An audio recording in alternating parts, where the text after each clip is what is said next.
السلام عليكم ورحمة الله وبركاته. نحمده ونصلي على رسوله الكريم. أما بعد، فقد قال الله تعالى في القرآن العظيم والفرقان المجيد: إن هذه أمتكم أمة واحدة وأنا ربكم فاعبدون. صدق الله العلي العظيم. سبحان ربك رب العزة عما يصفون وسلام على المرسلين والحمد لله رب العالمين. اللهم صل على سيدنا محمد وعلى آله وأصحابه وسلم. اللهم صل على سيدنا محمد وعلى آله وأصحابه وسلم. اللهم صل على سيدنا محمد وعلى آله وأصحابه وسلم.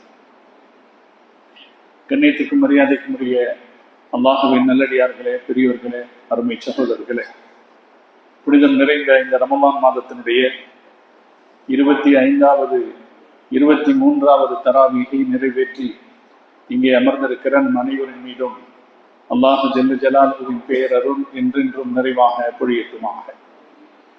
அருமையான சகோதரர்களே, இன்றைய மனித வாழ்க்கைக்கு திருக்குரான் காட்டும் வழிகாட்டுதல்கள் என்கிற வரிசையில இன்றைய தினம் திருக்குரானுடைய தேசியம் என்கிற தலைப்பில் சில செய்திகளை நாம் பார்க்க இருக்கிறோம்.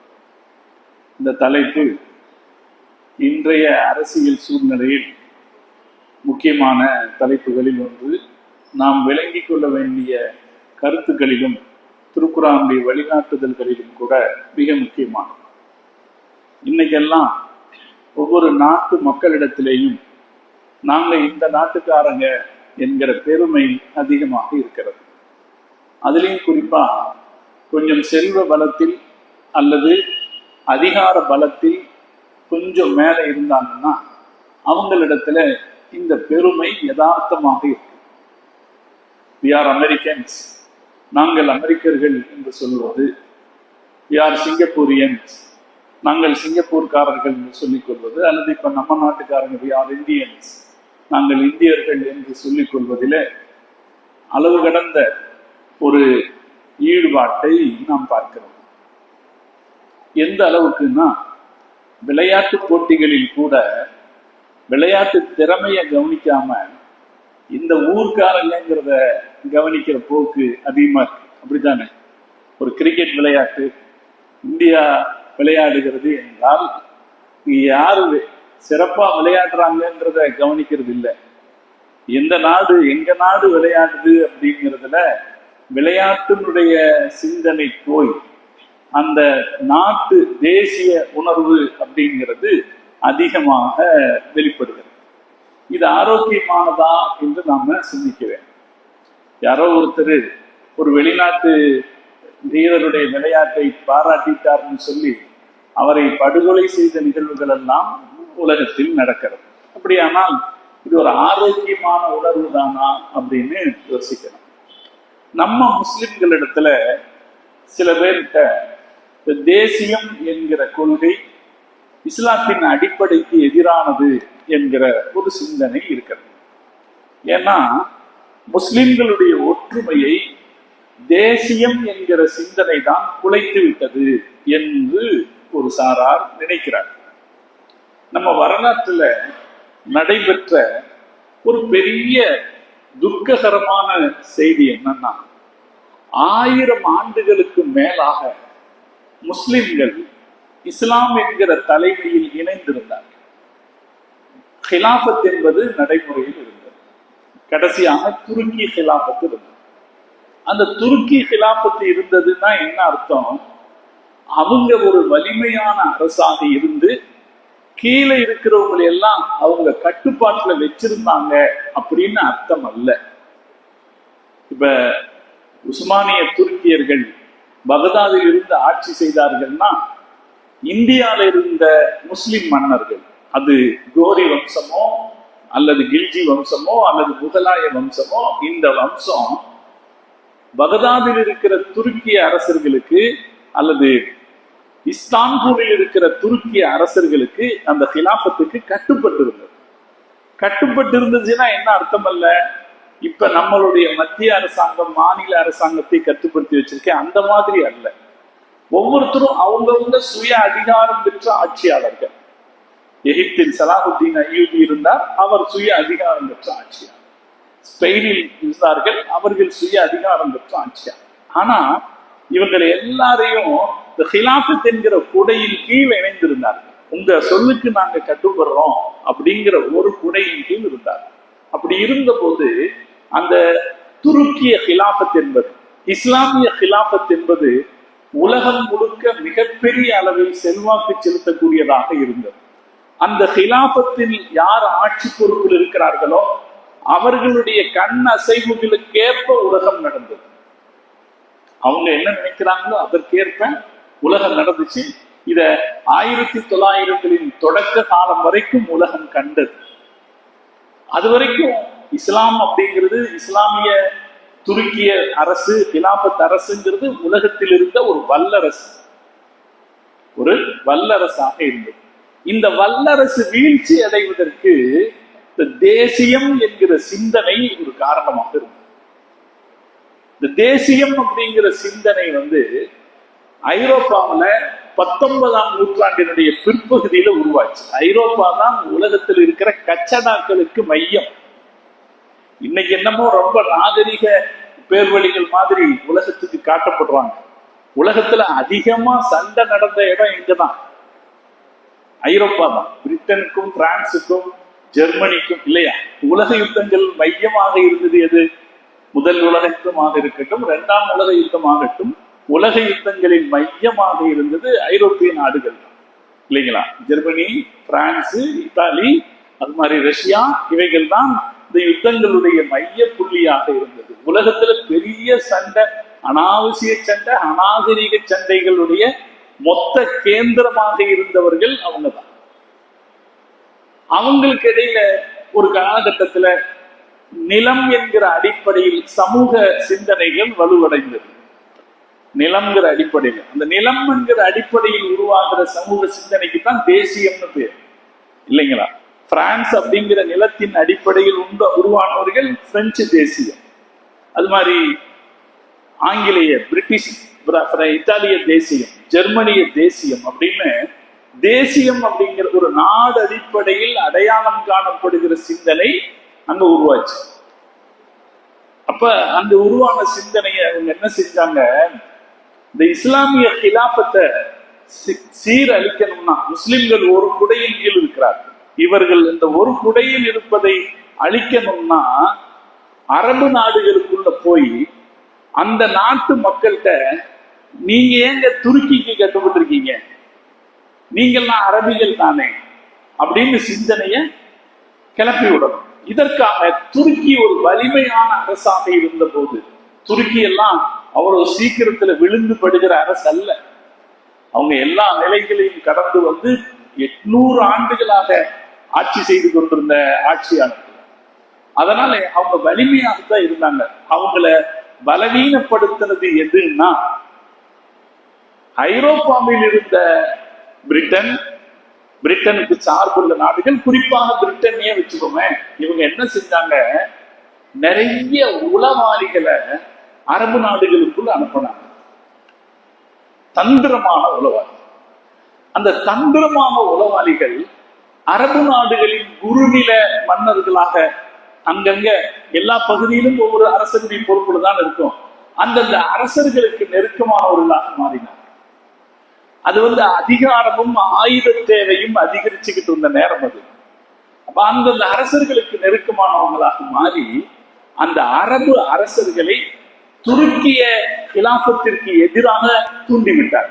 நீங்கள்லாம் அரபிகளாச்சு, நீங்கள்லாம் அரபிகளாச்சுன்னு தூண்டி விட்டாங்க. இந்த தேசிய சிந்தனைய தூண்டி விட்டாங்க. அப்படி தூண்டி விட்டதில் பல அரபு நாட்டு அரசியல் தலைவர்கள் சிக்கிக் கொண்டார்கள். லாரன்ஸ் ஆஃப் அரேபியா அப்படின்னு ஒரு சினிமா வந்திருக்கு, பார்த்திருக்கீங்களா? கேள்விப்பட்டிருக்கீங்களா? லாரன்ஸ் ஆஃப் அரேபியா என்ன ஆங்கில திரையுலகத்துல பெரிய வெற்றி பெற்ற படம். அந்த படம் ஒரு மிகப்பெரிய உண்மையை பேசுது. லாரன்ஸ்ங்கிறவரு பிரிட்டன்ல இருந்து இது போல உளவாளியாக போனவர் தான். அவரு சவுதியினுடைய அப்போதைய சவுதியில அப்ப இருந்த அரசுகள் வேற, அப்ப போராடி கொண்டிருந்த இந்த வஹாபிய அமைப்புகளுடைய குழு தான் இந்த சவுதி அரச வம்சத்தினுடைய இளவரசர் ஃபைசல். அவர் கூட நெருக்கத்தை ஏற்படுத்திட்டு அந்த ஃபைசல் மன்னரை துருக்கிய அரசாங்கத்துக்கு எதிராக கிளப்புறாங்க. நீங்க அந்த திரைப்படமும் சரி, அதனுடைய கதையும் பார்த்தாலும் சரி, அந்த ஃபைசல் மன்னரை துருக்கிய அரசருக்கு எதிராக கிளப்பி, நான் உங்களுக்கு ஆயுதம் தர்றோம், இந்த அமெரிக்க அல்லது ஐரோப்பிய சக்திகளுடைய மிகப்பெரிய நயவஞ்சகத்தனம் என்னன்னா, அவங்கிட்ட கெட்டு போன ஆயுதத்தை தான் தருவான், அல்லது அவனை நாம ஜெயிக்க முடியாத ஆயுதத்தை தான் தருவான். ஆயுதம் சப்ளை பண்ற இந்த ஆளுகள் எல்லாம் செய்தது தான். அவன் என்ன தயாரிக்கிறானோ அந்த தயாரிப்புல அவனை மிஞ்சர் மாதிரி ஒண்ணு நமக்கு தரமாட்டான் தானே. இவங்க என்ன கொடுத்தாங்க? சவுதியினுடைய அரபுகளுக்கு துப்பாக்கிகளை கொடுத்தான், பீரங்கிய தரமாட்டேன்ட்டான். ஏன்னா பீரங்கிய கொடுத்தான், அதை வச்சு இவங்களை நம்மள ஆசைப்படுகிறோம். அப்ப இவங்க என்னாச்சு? பீரங்கிக்காக எதிர்பார்த்து காத்திருக்க வேண்டியதாச்சு. இன்ன வரைக்கும் அரபு நாடுகள் ஆயுதங்களுக்காக இந்த வல்லரசுகளை நம்பி நிற்க வேண்டிய இழிவான நிலையிலிருந்து வரல. காரணம் தேசிய சித்தாந்தம் தான். இஸ்லாம் அவர்களை ஒன்றுபடுத்தி வலிமைப்படுத்தி இருந்தது, யாருக்கும் அடிபடிய வேண்டாத ஒரு சூழ்நிலையை ஏற்படுத்தி இருந்தது. நம்முடைய துருக்கி சாம்ராஜ்யத்தின் துருக்கி அரசர்கள்ல மிக பிரபலமான பேரரசர் 2ஆம் அப்துல் ஹமீத், புகழ்பெற்ற ஒரு அரசர். அவரு மிக கடுமையான பொருளாதார நெருக்கடியில சிக்கி இருக்கிறார். அந்த நேரத்துல யூதர்கள் அவர்கிட்ட பேசுறாங்க, உங்களுடைய மொத்த கடனையும் நாங்க அடைச்சிடறோம், எங்களுக்கு பாலஸ்தீனத்துக்குள்ள ஒரு சின்ன நிலம் தாங்க அப்படின்னு கேட்கிறாங்க. ஒரு நிலம் தான், கொஞ்சம் இடம்.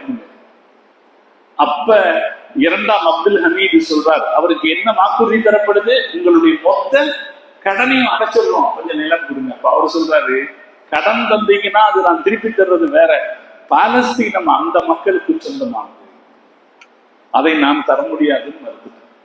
அப்ப எந்த நெருக்கடியிலும் பாலஸ்தீனத்தை விட்டுக் கொடுக்காதவர்களாக இருந்தார்கள் இந்த இஸ்லாமிய கிலாபத்தை வழிநடத்தி சென்றவர்கள். ஆனா அந்த இஸ்லாமிய கிலாபத்துக்கு எதிராக மக்களை திரட்டி விட்டதில் முக்கிய பங்கு வகித்தது இந்த ஐரோப்பிய உளவாளிகள். அவர்கள் ஏற்படுத்தின சிந்தனை தான் அரபு தேசியம் என்கிற சிந்தனை. இன்னைக்கும் அவங்களை அந்த சிந்தனை தானே ஆக்கிரமிச்சிருக்கு. இஸ்லாம் என்கிற சிந்தனை வெளிப்படுகிறதாக நம்ம பார்க்க முடியுதா? மக்காவின் சொந்தக்காரர்கள், 2 ஹரம்புகளின் சொந்தக்காரர்கள் என்கிற வார்த்தையெல்லாம் நமக்கு ஒரு போலித்தனமான வார்த்தையாகத்தானே தெரியுது. ஏன்னா இஸ்லாம் என்கிற மகத்தான மார்க்கத்தினுடைய வழிகாட்டுதலாக, பொறுப்பாளர்களாக நம்மளால அவங்க நினைக்க முடியலையே. இஸ்லாத்துக்கு மாற்றமான காரியங்களுக்கெல்லாம் முகமது ரசூலுல்லாஹி ஸல்லல்லாஹு அலைஹி வஸல்லம் பூமியை ஆட்படுத்தி விட்டவர் சீர்குலைக்காரர்களாகத்தானே பார்க்க முடியுது. இந்த சீர்குலைக்கெல்லாம் மூல காரணமாக இருந்தது அரபு தேசியம் என்கிற சிந்தனை. இப்ப இஸ்லாமிய இளைஞர்கள் அல்லது சில இஸ்லாமிய சிந்தனையாளர்கள் இந்த தேசிய சிந்தனைக்கு எதிராக, இது தேசியம்ங்கிற கருத்து இஸ்லாத்துக்கு ஒத்து வராதுங்கிற கருத்துக்கு வர்றதுக்கு பிரதான காரணம் இது. இந்த தேசியம்ங்கிற சிந்தனை வந்துதாங்க நம்மளை இப்படி அழிச்சது. அரபு தேசியம் கொண்டு வந்து துருக்கிக்கு எதிராக தெரிந்தாங்க. இப்ப துருக்கி யாரை நம்பி இருக்கோம்? துருக்கி முதல் உலக யுத்தத்துல தோத்து போச்சு. தோத்து போன உடனே இவங்களெல்லாம் ஒவ்வொருத்தரும் அவங்களுடைய நாடுகள்ல உருவாக்கிட்டாங்க. அரபு தேசியம் அப்படின்னு அரபுகள் அவங்களுக்குன்னு ஒரு தேசியம்னு கொண்டு போயிட்டாங்க. என்ன பெரிய துயரம், வரலாற்றில் நிகழ்ந்த பெரிய துயரம்.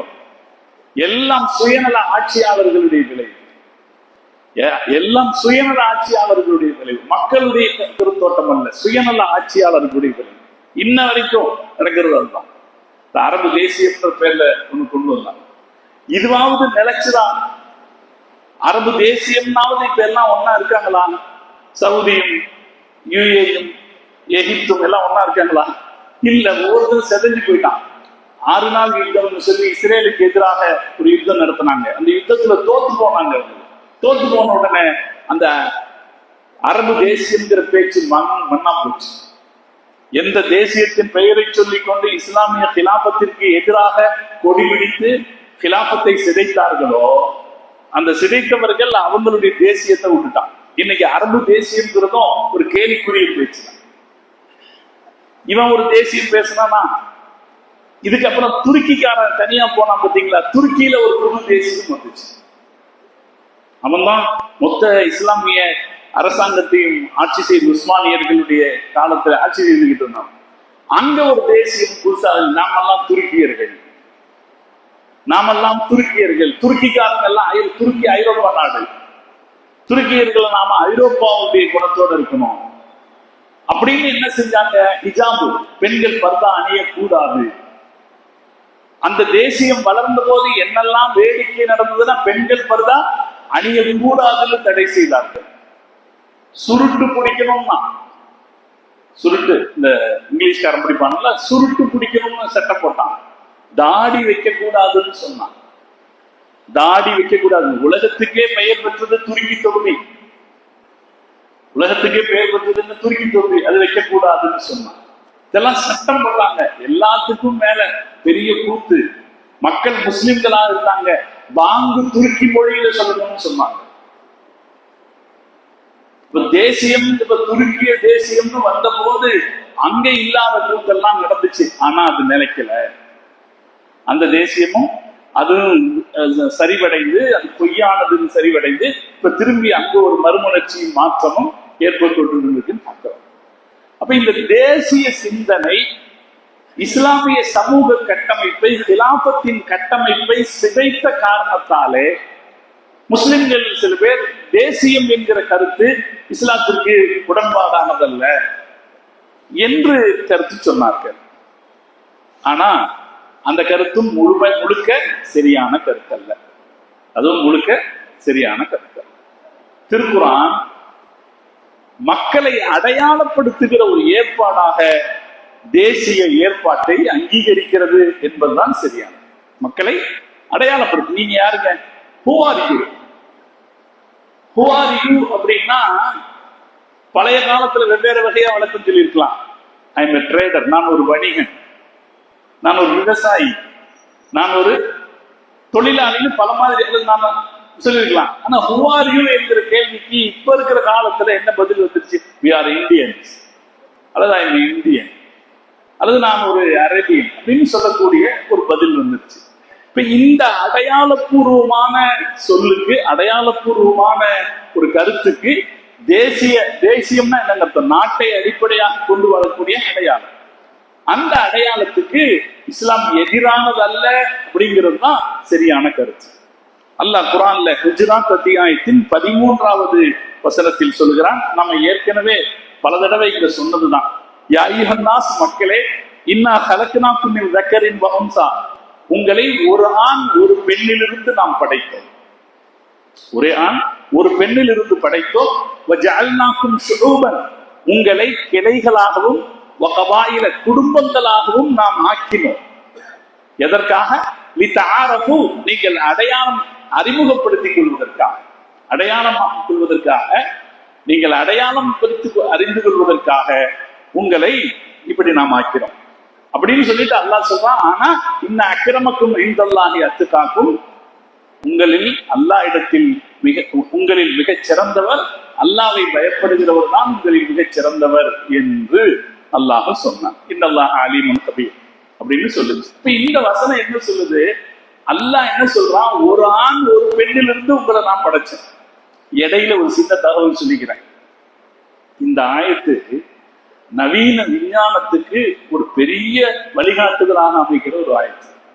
ஒரு ஆண் ஒரு பெண்ணிலிருந்து படைச்ச இந்த ஆயத்துக்கு விளக்கம் சொல்லும் போது 1400 வருஷத்துக்கு முன்னாடி ஹிஜ்ரி 21 பிறந்த, ஹிஜ்ரி 21னா உமர் ரலியல்லாஹு தன்னுடைய ஆட்சி காலம். ஹிஜ்ரி 21 பிறந்த முஜாஹித் இப்னு ஜபர் அப்படிங்கிற மிக பிரபலமான திருக்குர்ஆன் விரிவுரையாளர்.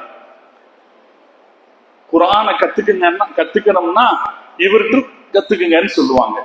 முஜாஹித் இப்னு ஜபர் அப்படிங்கிற தாபிஈ, மிகச்சிறந்த திருக்குர்ஆனுடைய விரிவுரையாளர். அவரு இந்த ஆயத்துக்கு விளக்கம் சொல்லும் போது அப்ப சொல்றாருங்க, என்ன சொல்றாரு, உங்களை ஒரு ஆண் ஒரு பெண்ணிலிருந்து படைத்தோம் அப்படின்னா அதுக்கு என்ன அர்த்தம்? மா கலக்கல்லாஹுல் வலத இல்லா மின் நுத்ஃபத்திர் ரஜ்லி வல் மர்அத்தி ஜமீஅன். அல்லாஹ் தஆலா எந்த ஒரு உயிரையும் ஆணுடைய நுத்ஃபா, ஆணுடைய விந்தணுவிலிருந்தும் பெண்ணுடைய விந்தணுவிலிருந்தும் தான் அல்லாஹ் படைத்தான். இது எப்ப சொல்றாரு அப்படின்னா என்ன சொல்றாரு? பெண்களுக்கும் விந்தணு இருக்கிறதுங்கிற செய்தியை சொல்றாரு. குழந்தை எப்படி உருவாகுதுன்னா ஆண்களுடைய விந்தணுவிலிருந்தும் பெண்களுடைய சினை முட்டையிலிருந்தும் உருவாகிறது அப்படிங்கிற கருத்து பிற்காலத்தில் கண்டுபிடிக்கப்பட்டது. பின்னாடி பிற்காலத்துல கண்டுபிடிச்சாங்க.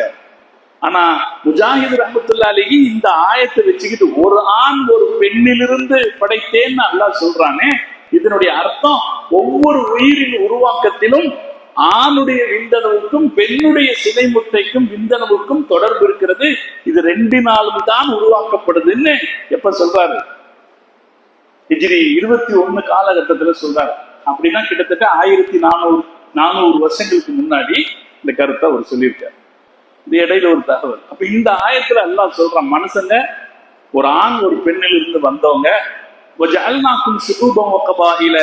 உங்களை நாம ஷுபன்னா அதுக்கு கிளைகளாக அர்த்தம் சொன்னாங்க. இப்ப கபாயில அப்படின்னா அதுக்கு குடும்பங்களாகன்னு அர்த்தம் சொன்னாங்க. இதுக்கும் விளக்கம் சொன்னாங்க. இது என்ன அர்த்தம் அப்படின்னா, ஷுப அப்படிங்கிறது இப்னு அப்பாஸ் ரலியல்லாஹு அன்ஹு சொன்னாங்க, ஷுப அப்படிங்கிறது அல் ஜும்மா பெரும் கூட்டம், அல் கபாயில் அப்படின்னா அதில் இருக்கிற சின்ன கூட்டம் அப்படின்னு அர்த்தம் சொன்னாங்க. அதுக்கு ஒரு விளக்கமும் சொன்னாங்க. அந்த காலத்துல நீ யார் அப்படின்னு கேட்டா அவர் என்ன சொல்லுவாரு? நான் அரபின்னு சொல்லுவார். அங்க யாராவது கேட்டா நீ யாரு கேட்டா அரபி. உடனே திருப்பி என்ன கேட்பாங்க? அந்த அரபிகள்ல எந்த கிளை என்று கேட்பார். அரபுகள்ல பல கிளைகள் இருக்குது. ரபியா, நீ முதல் கிளையை சார்ந்தவரா ரபியா கிளையை சார்ந்தவரா என்று கேட்பார்கள். அப்ப ஷுரூப் அப்படிங்கிறது பெரிய அடையாளம், கபாயில் அப்படிங்கிறது அதுக்கு உள்ள இருக்கிற சின்ன அடையாளம். இப்போ உதாரணத்துக்கு இந்தியா என்பது பெரிய அடையாளம், தமிழ்நாடு கேரளாங்கிறது அதுக்குள்ள இருக்கிற சின்ன அடையாளம். அப்ப ஷுரூபன் கபாயில அப்படின்னா உங்களை பெரிய அடையாளம் உடையவர்களாகவும் சின்ன அடையாளம் உடையவர்களாகவும் நாம் ஆக்கினோம் அப்படின்னு அர்த்தம். இப்ப பெரிய அடையாளம் அப்படிங்கிறது தேசியத்தையும் குறிக்கலாம் இல்லையா? பெரிய அடையாளம் இப்ப நம்மளை பொறுத்த வரைக்கும் எடுத்துட்டா பெரிய அடையாளம் இது நம்ம இந்தியர்கள் அப்படிங்கிறது பெரிய அடையாளம், கபாயில் அப்படிங்கிறது சின்ன அடையாளம், தமிழர்கள் அப்படிங்கிறது சின்ன அடையாளம். இப்படி இந்த ஆயத்து தேசியம் என்கிற அடையாளத்தை நிராகரிக்கல, இந்த அடையாளம் இருக்கலாம் என்று ஏற்றுக்கொள்வதாகத்தான் திருக்குர்ஆனுடைய அறிஞர்கள் சொல்றாங்க. அப்ப தேசிய சிந்தனை அப்படிங்கிறது தவிர்க்க வேண்டியதல்ல. நாமெல்லாம் இந்தியர்கள் அப்படிங்கிற சிந்தனை தவிர்க்க வேண்டியதல்ல. நம்ம இந்தியர்கள் சொல்லக்கூடாதா? யார் முஸ்லிம் சொல்றோமா இல்லையா? நம்ம முஸ்லிம் சொல்லிக்கிறதுல நமக்கு ஒரு சந்தோஷம் இருக்குது, பெருமை இருக்கா இல்லையா? அதே போல யார் இந்தியன் அப்படிங்கிறதுலயும் நமக்கு என்ன இருக்கு? சந்தோஷமும் பெருமையும் இருக்கு. அதுக்கு சொல்லிக்கலாம், அது நம்முடைய அடையாளம் தான் அப்படின்ற தேசிய அடையாளத்தில் நமக்கு என்ன இல்லை? சண்டை இல்லை. இது ரசூல் ஸல்லல்லாஹு அலைஹி வஸல்லம் காலத்திலும் இருந்திருக்கிறது. சஹாபாக்கள் குடும்ப அடையாளத்தோடு இருந்திருக்கிறார்கள் இல்லையா? நம்ம ரசூலுல்லாஹ் மாஷா அல்லாஹ் குறைஷி குடும்பம், எல்லா சஹாபாக்களும் குடும்ப அடையாளத்தோடு இருந்திருக்கிறார்கள். நபி ஸல்லல்லாஹு அலைஹி வஸல்லம் அவர்கள் யுத்தங்களுக்கு போகிற போது கூட முஹாஜிர்கள் அப்படிங்கிற மக்காக்காரங்க ஒரு தனி குழுவாக, அன்சாரிகள்ங்கிற மதீனாக்காரங்க தனி குழுவாகவே வச்சு தனித்தனி தலைவர்கள் வைத்திருந்தார்கள் அப்படிங்கிறத பெருமானாருடைய கடைசி கால நிகழ்வு வரைக்கும் நம்ம பார்க்கிறோம். அப்ப இந்த குழு பிரிவு அப்படிங்கிறது அங்கீகரிக்கப்பட்டது. இன்னொன்னு இருக்குங்க, மனிதர்கள் அப்படித்தான் சேருவார்கள். நம்ம ஒரு குடும்பமா இருந்தா அந்த குடும்பத்துக்காரங்க தானே ஃபர்ஸ்ட் சேருவாங்க. மனுஷன் நான் ஏற்கனவே சொன்னேன், நம்ம சோசியல் அனிமல். மனிதன் ஒரு சமூக விலங்காக இருந்தாலும் அவங்களுடைய வட்டத்துக்குள்ளதான் சேருவாங்க. அவங்கவுங்க வட்டத்துக்குள்ளதான் மனுஷன் சேருவான். நம்ம வெளிநாட்டுக்கு போய் இருக்கும் போது அங்க ஒரு ஆள் தமிழ் பேசுறாருன்னா டக்குன்னு சேர்ந்துருமா இல்லைங்களா? இப்ப அந்த வட்டத்துக்குள்ள இயல்பாக சேர்றதுதான் மனுஷனுடைய இயல்பு. அது அங்கீகரிக்கப்படக்கூடிய அதை நபி ஸல்லல்லாஹு அலைஹி வஸல்லம் அவர்கள் அங்கீகரிக்கிறது அல்லாஹ் வச்ச ஏற்பாடுங்க. அடையாளம் தெரிஞ்சுக்கிறதுக்காக அல்லாஹ் வச்ச ஏற்பாடு. அதனால அது தவிர்க்க முடியாது, இருக்கத்தான் செய்யும். அதை நபி ஸல்லல்லாஹு அலைஹி வஸல்லம் அங்கீகரிச்சாங்க. குடும்ப பெயர்களை அங்கீகரிச்சாங்க. அபூ மூஸா அஷ்அரி, அபூ மூஸா அஷ்அரி குடும்பத்தை சார்ந்த அபூ மூஸா. அபூ மூஸா ரலியல்லாஹு தஆலா அன்ஹு எங்கேயாவது போய் சலாம் சொல்ல போனா அஸ்ஸலாமு அலைக்கும், ஹதா அபூ மூஸா ஹதல் அஷ்அரி, நான் அபூ மூஸா, அஷ்அரி குடும்பத்தை அபூ மூஸா அப்படின்னு சொல்லுவார். அப்படிங்கிறது ஹதீஸ்கள்ல பார்க்கிறோம். தன்னுடைய குடும்பத்தை அவர் சொல்லுவார். அது அங்கீகரிக்கப்பட்டிருக்கு. அதே போல தேசம், அவங்க எந்த ஊர்க்காரங்கிறதும் அங்கீகரிக்கப்பட்டிருக்கு. ஹுதைஃபா இப்னு யமான் ரலியல்லாஹு தஆலா, அவர் யமன் நாட்டுக்காரர் அப்படிங்கிற அடையாளம் இருந்திருக்கிறது. தெரியுதா இல்லையா? யமன்ல ஏதாவது ஒரு குடும்பத்துக்காரராக தான் இருப்பாரு. ஆனா அவர் வெளிநாட்டிலிருந்து வந்த போது அந்த நாட்டு அடையாளம் தான் கவனிக்கப்பட்டது. ஹுதைஃபா இப்னு யமான் ரலியல்லாஹு தஆலா. அதே போல சுஹைப் ரூமி ரலியல்லாஹு தஆலா, ரோம்ல இருந்து வந்த ஒரு சுஹைப் ரூமி ரலியல்லாஹு தஆலா, பிரபலமான சஹாபி. அதே போல மிக பிரபலமான சஹாபி சல்மானுல் ஃபாரிசி ரலியல்லாஹு தஆலா, அவர் பாரசீகத்திலிருந்து வந்தவர். இதுல யமன் நாட்டுக்காரர் அரபி, யமன் நாட்டுக்காரர் அவர் ஒரு கலர்ல இருப்பாரு, ரோம் நாட்டுக்காரர் அவர் ஒரு கலர்ல இருப்பாரு, அதே போல பாரசீகத்துக்காரர் அவருக்கு ஒரு கலர்ல இருப்பாரு. அவங்களுடைய அந்த தேசிய அடையாளங்களை மார்க்கம் அங்கீகரித்தது என்பதற்கு இதெல்லாம் சாட்சி. அவங்க அந்த தேசிய அடையாளத்தோடு வெளிப்படுறத மார்க்கம் மறுக்கல, அது இருக்கலாம். ஆனால் மார்க்கம் சொல்லுவது என்னன்னா, இது இஸ்லாமிய கோட்பாடுகளுக்கு எதிராக இருக்கக்கூடாது. ரொம்ப சிம்பிள்.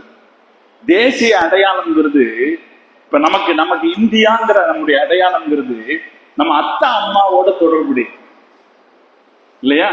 இங்க நம்ம அத்தா அம்மாவை நம்ம எப்படி நேசிப்போமோ அது மாதிரி நம்ம பிறந்த ஊரை, நம்ம பிறந்த நாட்டை நேசிக்கத்தாங்க. இது இயல்பானது. மார்க்கம் இதை ஏற்றுக்கொள்கிறது. ஆனால் மார்க்கம் சொல்றது என்னன்னா, அது இஸ்லாமிய கொள்கைக்கும் கோட்பாடுக்கும் எதிராக இருக்கக்கூடாது. அது தாய் தகப்பனாகவே இருந்தாலும் சரி. கரெக்ட் தானா? அல்லாஹ் குர்ஆன்ல சொல்றான், நீங்கள் பெற்றோருக்கு உபகாரமாக இருங்க, அவர் வையின் ஜாஹதாக்க, உங்களை இணை வைப்புக்கு அவர்கள் தூண்டுவார்களானால் ஃபலா துதிஹுமா, அவர்களுக்கு நீங்கள் கட்டுப்படாதீர்கள். அப்ப தாய் தகப்பனை நேசிக்கிறது எப்படியோ அதுபோல நாம என்ன செய்யணும், நம்முடைய நாட்டையும் நேசிக்கணும். ஆனால் இது இஸ்லாமின் கோட்பாடுகளுக்கு எதிரானதாக இருக்கக்கூடாது. எதிராக இருக்க நம்ம நேசிக்க மாட்டோம். அதே போல இஸ்லாமிய சகோதரத்துவத்திற்கு எதிராகவும் இருக்கக்கூடாது. இஸ்லாம் ஒரு சகோதரத்துவத்தை போதிக்கிறது. எல்லா முஸ்லிம்களும் ஒரே தாய் தந்தைக்கு, ஒரே தாய்க்கு பிறந்த பிள்ளைகள் போல. அல்லாஹ் குர்ஆன்ல சொல்வான், இன்னமல் முஃமினூன இஹ்வத்துன், மூமின்கள் எல்லோரும் சகோதரர்கள். சகோதரர், இந்த இஹ்வத் அப்படிங்கிற வார்த்தை இருக்குதே, அதுக்கு ஒரு வித்தியாசம் இருக்கு. இஹ்வான் அப்படின்னாலும் சகோதரர்கள், இஹ்வான் சொல்றாங்களா இல்லையா, அதுவும் சகோதரர். இஹ்வத் அப்படின்னாலும் சகோதரர்கள் தான். ஆனா இஹ்வத் அப்படிங்கிற சகோதரர்கள் எதை குறிக்கும்னா, ஒரே தாய் பிள்ளைகளை குறிக்கும், ஒரே தாய்க்கு பிறந்த சகோதரர்களை குறிக்கும். இஹ்வான்ங்கிறது பொதுவான சகோதரர்களை குறிக்கும். அல்லாஹ் மூமின்களை சொல்லும் போது இஹ்வத், அவர்கள் பல தாய் தந்தையருக்கு பிறந்திருந்தாலும் கூட ஒரு கொள்கையில் ஒன்றுபட்டிருக்கிறதுனாலே ஒரு தாய்க்கு பிறந்தவர்களை போல. இன்னமல் முஃமினூன இஹ்வத்துன், மூமின்கள் எல்லோரும் ஒரு தாய் தந்தையருக்கு பிறந்த, ஒரு தாய்க்கு பிறந்தவர்களை போல. ஃபாஸ்லிஹு பைன அஹவைக்கும், உங்களது சகோதரர்களுக்கு இடையிலே நீங்கள் சீர்திருத்தம் செய்யுங்கள். வத்தகுல்லாஹ் லஅல்லக்கும் துர்ஹமூன், அல்லாஹ்வை பயந்து கொள்ளுங்கள், அல்லாஹ் உங்களுக்கு கிருபை செய்வார். அப்ப முஸ்லிம்களுக்கு இடையில் இருக்கிற சகோதரத்துவம் கவனிக்கப்பட வேண்டும். தேசியம் என்கிற, நான் பிறந்த ஊர் அப்படிங்கிற அடிப்படையிலான தேசியம் என்கிற அந்த பற்று ஏற்றுக்கொள்ள தகுந்தது, வரவேற்கப்படக்கூடியது. அதே நேரத்தில் இஸ்லாத்தின் கோட்பாடுகளுக்கு எதிராக இருக்கக்கூடாது, இஸ்லாம் சொல்லக்கூடிய சகோதரத்துவத்திற்கும் எதிராக இருக்கக்கூடாது. இந்த இடத்துலதான் இந்த அரபு தேசியம் அப்படிங்கிறது தடம் மாறுச்சு. அரபு தேசியம் அப்படிங்கிறது தடமாறுச்சு.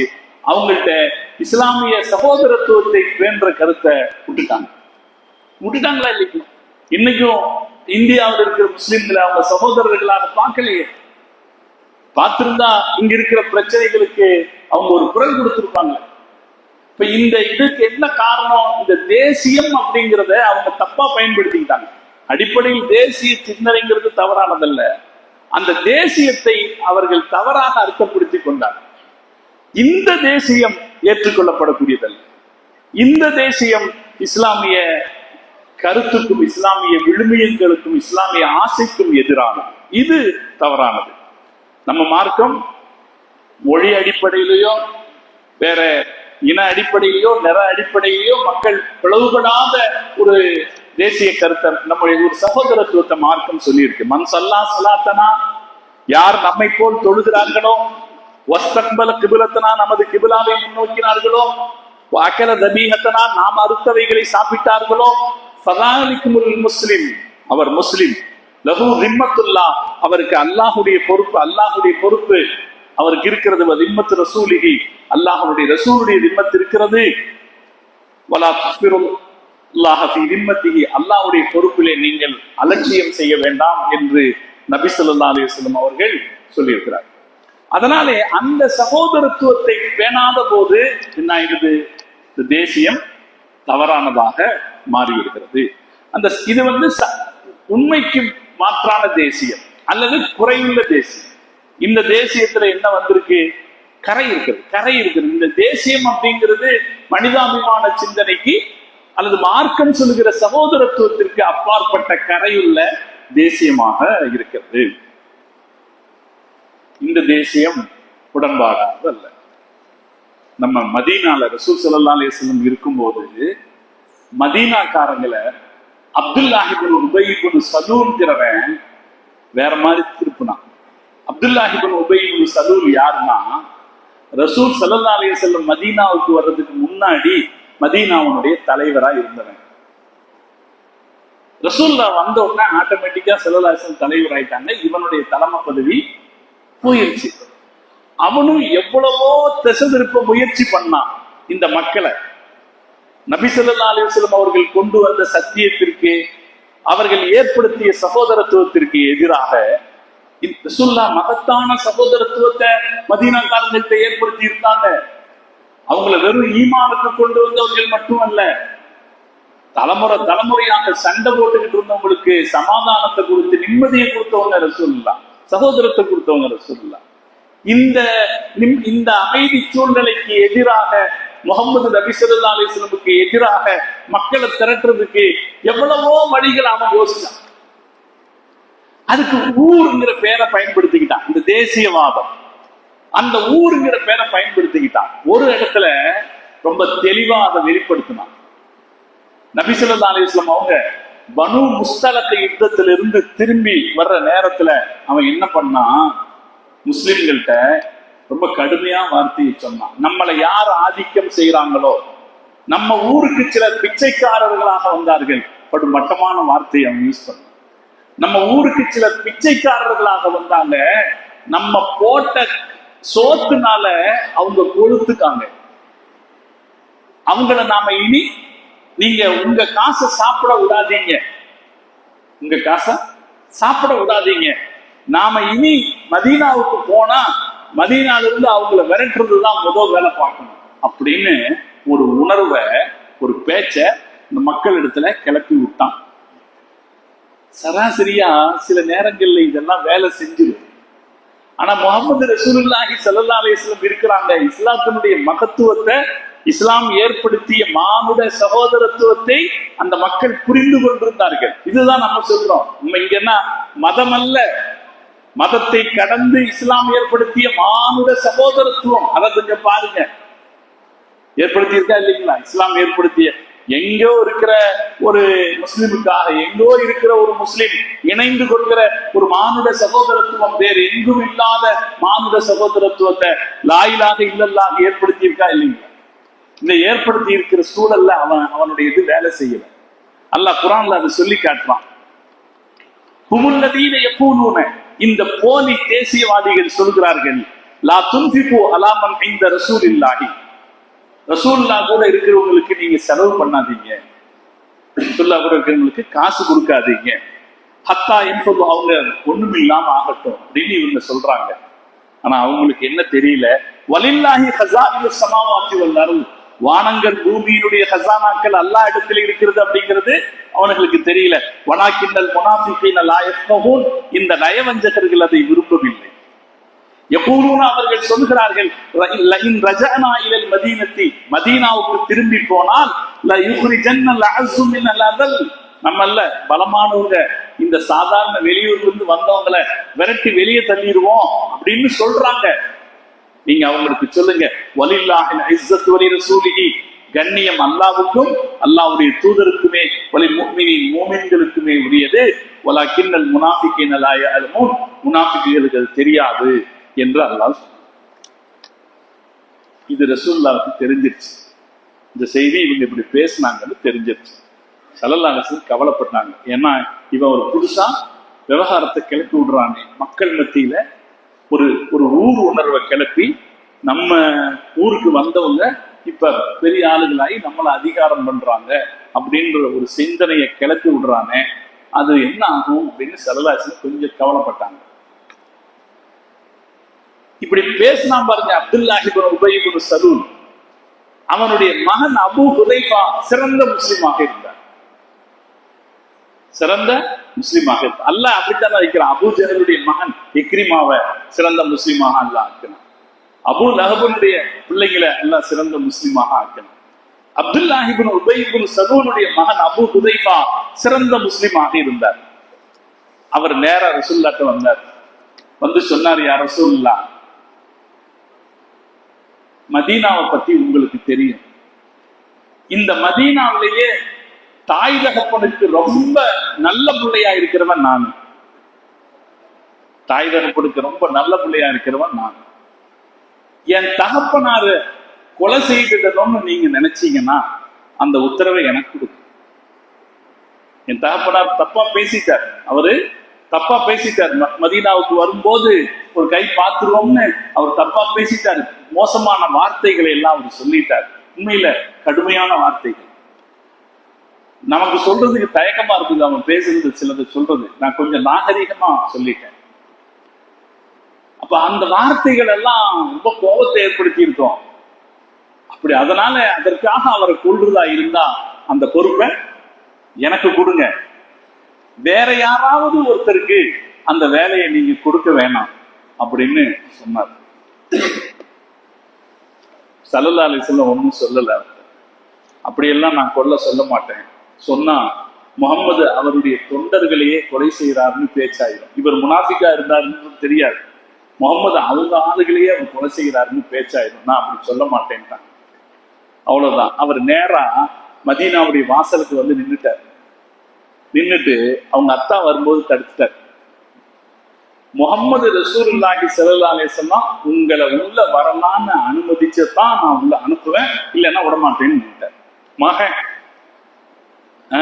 சொந்த தகப்பனார வாசல்ல நின்றுகிட்டு அவர் சொல்றாரு, வல்லாஹி லா ததுகுல் ஹத்தா யஅதன லக ரசூலுல்லாஹ், அல்லாஹ்வுடைய தூதர் அனுமதிச்சா மட்டும்தான் உள்ள வர முடியும்ட்டார். அதுக்கப்புறம் நபி ஸல்லல்லாஹு அலைஹி வஸல்லம் அனுமதிச்சாங்க, அதுக்கப்புறம் அவர் உள்ள வந்தார்.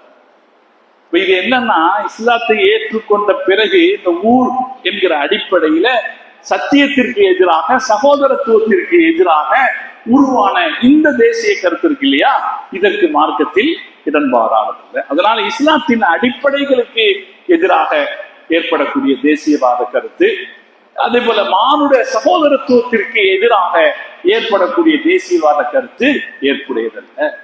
அந்த கருத்தை சொன்னவன் தான் ஹிட்லர். ஹிட்லர் ஜெர்மனிய தேசியவாதம் பேசினான். என்ன சொன்னான்? ஜெர்மனியர்கள் உயர்ந்தவர்கள் சொன்னான். இதே கருத்தை பேசினவன் தான் முசோலினி.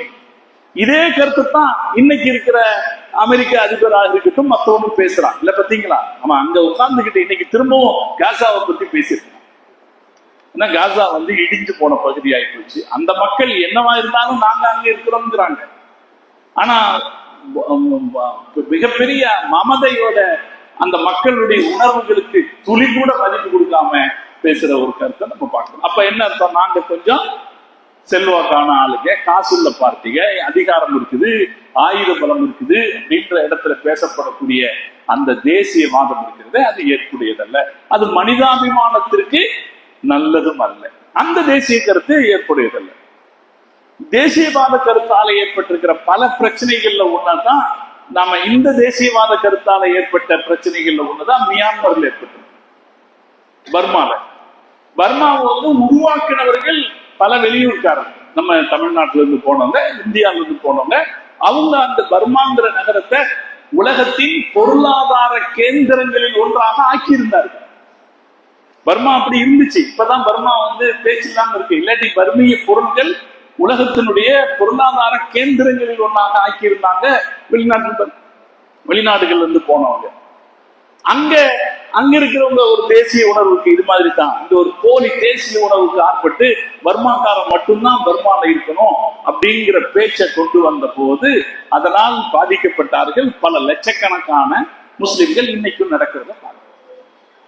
இதே போல ஒரு தேசிய உணர்வு தான் பங்களாதேஷை பாகிஸ்தான்ல இருந்து பிரிச்சது. பங்களாதேஷும் பாகிஸ்தானும் ஒன்னாத்தான் இருந்துச்சு. ரெண்டு நிலப்பரப்பு வேற, அது ஒரு இடத்துல இருக்குது, இது வேற ஒரு இடத்துல இருக்கு. ஆனா ரெண்டும் ஒரு நாடாக இருந்தது முஸ்லிம்ங்கிற அடிப்படையில. அதை எது பிரிச்சது? இந்த மொழி தேசியம். நாங்கள் பங்காளி பேசுகிறவர்கள் அப்படிங்கிற மொழி தேசியம் பிரிச்சது. இதுல பாகிஸ்தான் பக்கமும் சில தப்பு இருக்கு. அவங்க உருது தேசியம்னு போனாங்க. உருது தேசியம்ங்கிறது ஆதிக்கம் செய்து போன போது அந்த பங்காளி தேசியம் அப்படிங்கிறது பிரச்சனை ஏற்படுத்தி ஒரு முஸ்லிம் நாடு ரெண்டு நாடாக பிரிந்தது. அப்ப தேசியத்தால் ஏற்படுகிற பாதிப்பு எந்த இடத்துல வருதுன்னா, சகோதரத்துவத்திற்கு எதிரான கருத்து பேசப்படும் போது இந்த தேசியம் மனித குலத்தில் பாதிப்பை ஏற்படுத்தக்கூடியதாக இருக்கு. இல்லாம இருந்தா அந்த தேசியங்கிற கருத்து சிறப்பானது, வரவேற்கத்தக்கது. நம்ம நாடு சுதந்திரம் அடைகிற நேரத்துல காந்தியடிகள் சொன்னாரு, இந்த நாட்டில் யாருக்கு சொந்த நிலம் இல்லையோ அவர்களுக்கெல்லாம் இந்தியா தாய்நாடுன்னு சொன்னார். யாருக்கு சொந்தமா, இதுதான் சகோதரத்துவம். இந்த சகோதரத்துவத்தை வளர்க்கிற, இது மானுடம் இல்லையா, இந்த மானுடத்தை வளர்க்கிற தேசியம் வரவேற்கத்தக்கது. மானுடத்திற்கு எதிரான, சகோதரத்துவத்திற்கு எதிரான தேசியம் மனித குலத்திற்கு ஆபத்தானது. இதுதான் கலாச்சார சிதைவுகளை எல்லாம் ஏற்படுத்தும். இது ஆதிக்கம் சார்ந்த தேசியம். ஆதிக்கம் சார்ந்த தேசியம் வரும்போது நான் சாப்பிடுற ஃபுட்டு நீ சாப்பிடணும், நான் சாப்பிடுற வேலைக்கு நீ சாப்பிடணும். நம்ம ஊர்ல பாருங்க, 2 இட்லி 50 ரூபா வந்துருச்சு. 2 இட்லி 50 ரூபா. சிங்கப்பூர்லயும் 2 இட்லி 50 ரூபா.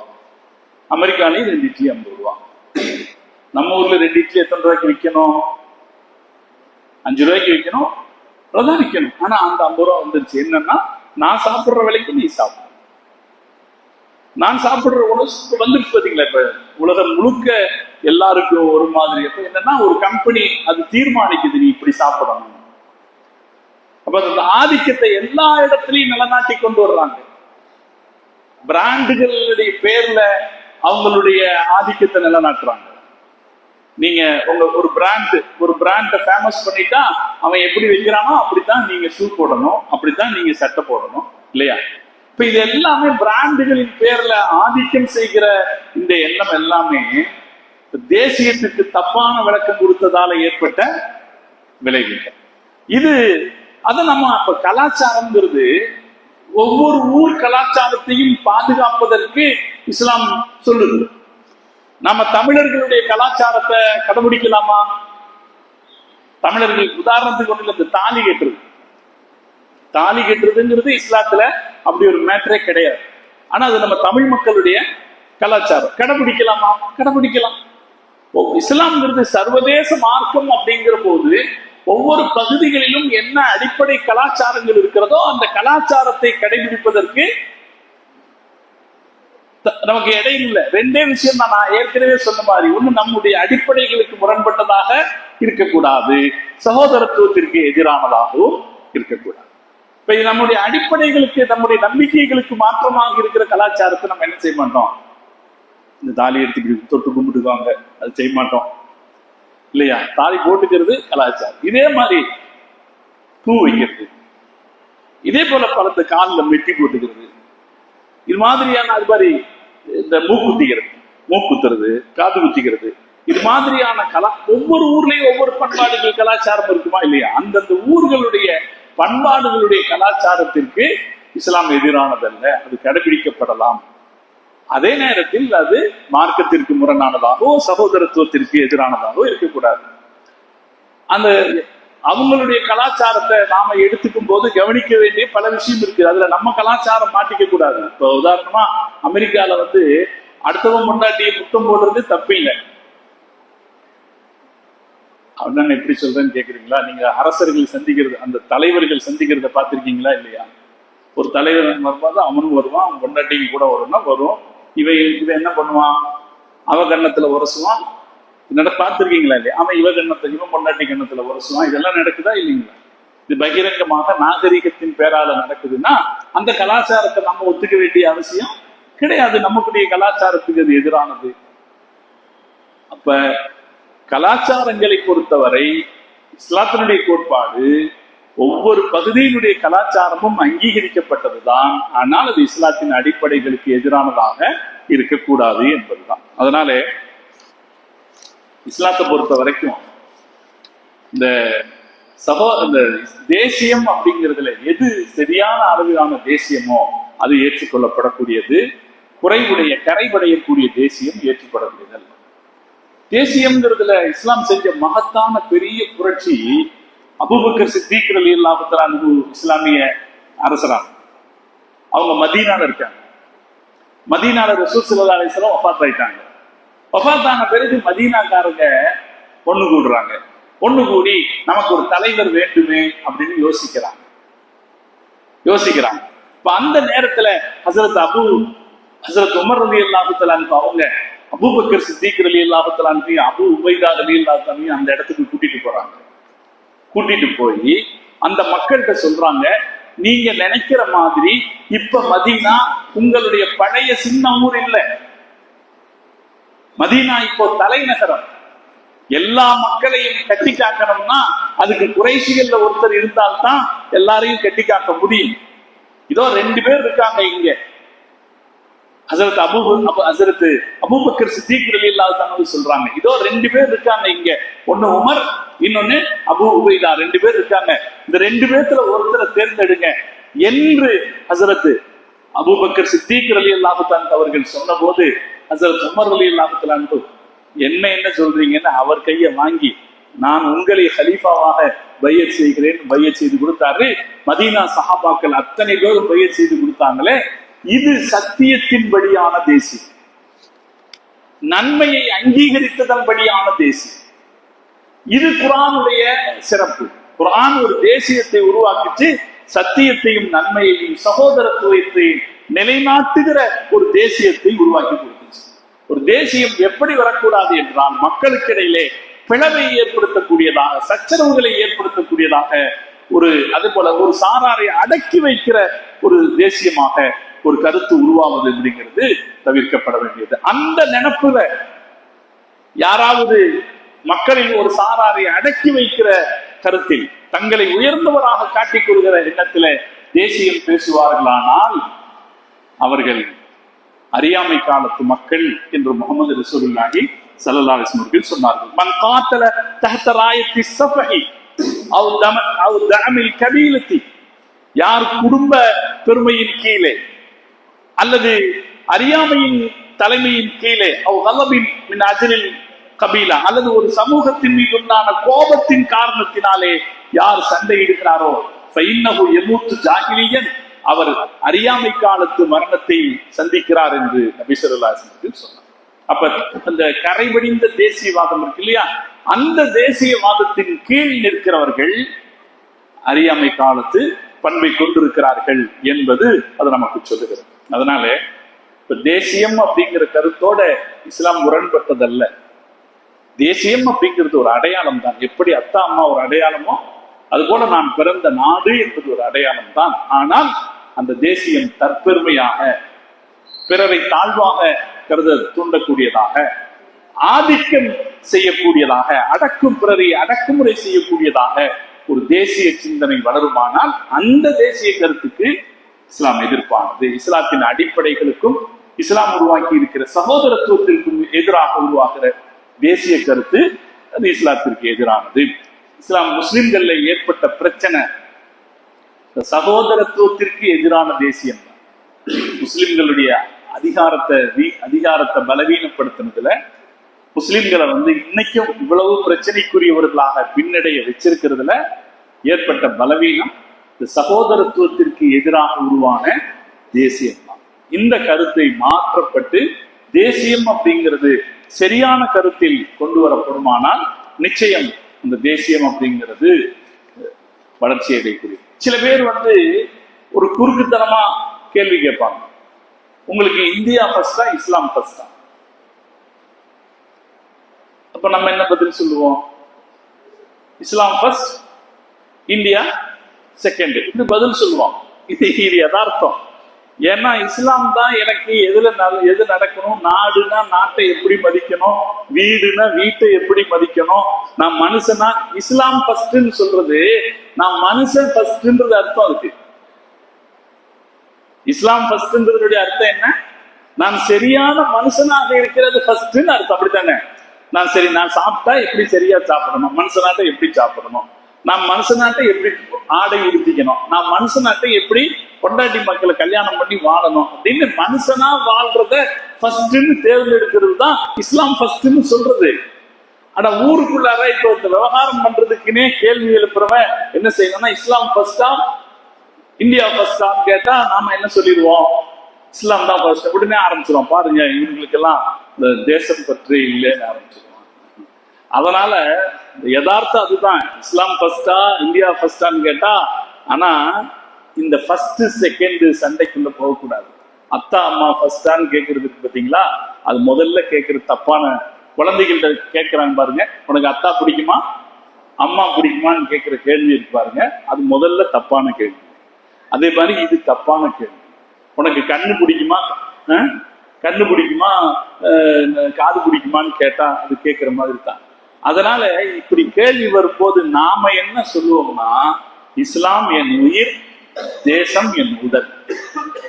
யாரோ அப்படி கேட்டா இஸ்லாம் என் உயிர் என்றால் தேசம் என் உடல், ரெண்டுக்கும் நான் என்ன செய்வேன், அதற்குரிய முக்கியத்துவத்தை கொடுப்போம் என்று நம்மளுடைய சிந்தனையை நாம் அமைத்துக் கொள்வது பொருத்தமானது. இந்த சர்ச்சை உருவாக்கப்படுற சூழ்நிலையில, ஏன்னா நம்ம தேசியம் அப்படிங்கிறதுக்கு தெளிவான விளக்கம் கொடுத்து அது இப்படி இருக்கணும், அதுதானே உண்மையில தேசியம், அதுதானே உண்மையான சரியான கருத்து அப்படின்னு எல்லாம் விளக்கம் கொடுத்து அதுக்கப்புறம் பதில் சொல்லிட்டு வர்றதுக்குள்ளார ஷார்ட்டா கேள்வி கேட்கும் போது நம்ம என்ன செய்யணும்? ஷார்ட்டா பதில் சொல்லணும்னா இஸ்லாம் என் உயிர் என்றால் தேசம் என் உடல் என்று நாம பதில் சொல்லலாம். அது பொருத்தமானது. அதனால குர்ஆன் பாருங்க ரொம்ப அருமையா தேசியம் அப்படிங்கிறதுக்கு விளக்கம் சொல்லி, இன்னைக்கு தேசியம் அப்படிங்கிறது பெரிய சர்ச்சைக்குரிய ஒரு சொல்லாக மாற்றப்பட்டு மக்களை பிளவுபடுத்துகிற, வெறுப்பை ஏற்படுத்துகிற, வெறுப்பை விதைக்கிற ஒரு சொல்லாக வளர்ந்திருக்கிற சூழ்நிலையில் தேசியத்திற்கு குர்ஆன் சொல்லக்கூடிய கருத்து மனித குலத்திற்கு மிகச் சிறப்பாக வழிகாட்டக்கூடியது. அல்லாஹ் ஜல்ல ஜலாலுஹு அந்த வழிகாட்டுதல்களை புரிந்து வாழ்கிற தௌஃபீக்கை அல்லாஹ் நம் அனைவருக்கும் தந்தல் புரிவானாக என்று துஆ செய்து நிறைகிறேன். வ ஆகிரு தஅவானா அனில் ஹம்துலில்லாஹி ரப்பில் ஆலமீன்.